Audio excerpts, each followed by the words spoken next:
Viewers আসসালামু আলাইকুম। আমি শাদিলিপি ব্লগ থেকে তো চলে আসলাম রান্নাঘরে আপনাদের সাথে একটি শাক রেসিপি শেয়ার করতে।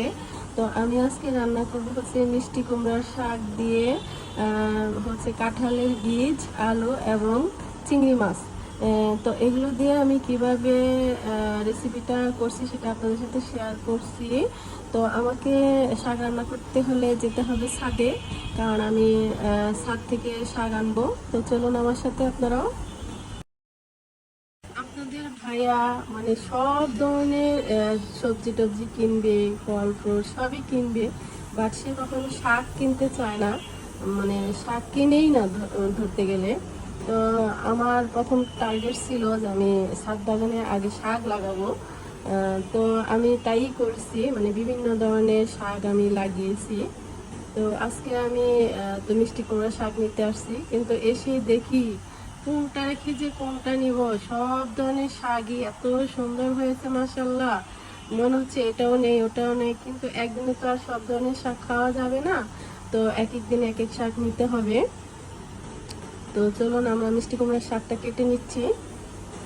তো প্রথমে আমি শাকগুলো কেটে বেছে ভালোভাবে পরিষ্কার করে ধুয়ে নিয়েছি। আর এখানে আলু এবং কাঁঠালের বীজগুলো আমি যে ঠিক এভাবে করে কেটে ধুয়ে পরিষ্কার করে নিয়েছি। আর চিংড়ি মাছগুলো আমি ভালো করে পরিষ্কার করে নিয়েছি। তো ভিউয়ার্স, এবার আমি চলে যাচ্ছি রান্নায়। তা আমি চুলায় একটি প্যান বসিয়ে প্যানটা গরম হয়ে এলে দিয়ে দিচ্ছি পরিমাণ মতো সয়াবিন তেল। তো তেলটা গরম হয়ে গেলে এখানে দিয়ে দিচ্ছি কিছু রসুন কুচি। তো রসুন কুচিটা একটু লাল লাল হওয়া পর্যন্ত অপেক্ষা করছি। তো রসুনটা লাল হয়ে গেলে এখন দিয়ে দিচ্ছি কিছু পেঁয়াজ কুচি এবং কিছু কাঁচামরিচের ফালি দিয়ে আমি একটু নেড়ে চেড়ে নিচ্ছি। এই তো আমার পেঁয়াজটা লাল লাল হয়ে গিয়েছে। তো এখন আমি একটু নেড়ে চেড়ে দিয়ে দিচ্ছি আদা রসুন পেস্ট হাফ চামচ এবং জিরা বাটা হাফ চামচ। যেহেতু মাছ দিয়ে রান্না করব আমি, সেই জন্য একটু জিরা বাটাও দিয়ে দিলাম। তো দিয়ে এখন আমি একটু নেড়ে চেড়ে নিচ্ছি। তো এ পর্যায়ে দিয়ে দিচ্ছি একটু পানি। পানি দিয়ে আমি একটু নেড়ে নিচ্ছি যাতে তলায় লেগে না যায়।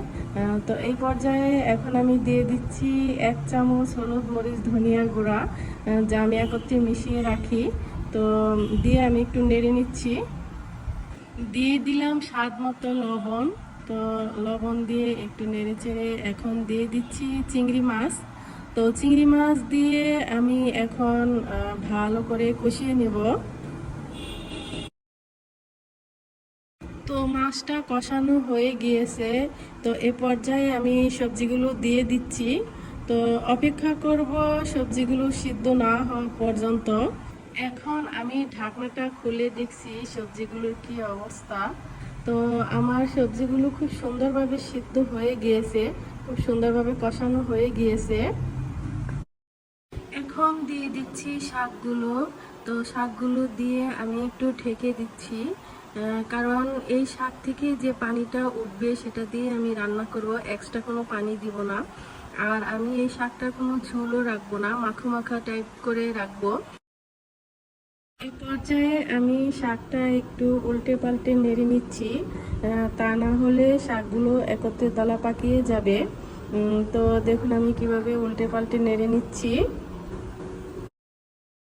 তো আমার শাক রান্নাটা হয়ে গিয়েছে। তো আমি এখন দিয়ে দিচ্ছি কিছু ধনেপাতা কুচি।